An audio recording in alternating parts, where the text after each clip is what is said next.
का हो अविनाश, कहाँ ही गांव के कीड़ा मकोड़ा के चक्कर में पड़ रहल बाड़ा?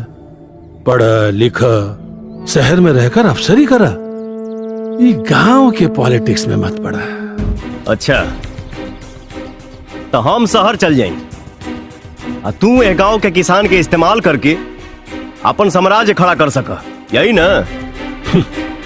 तू यहाँ रहकर भी हमार साम्राज्य के का उखाड़ लेबा? धमकावा तारा का? ना ना ना, समझावा तानी। काहे से तू हमार जात भाई है ना, यही से।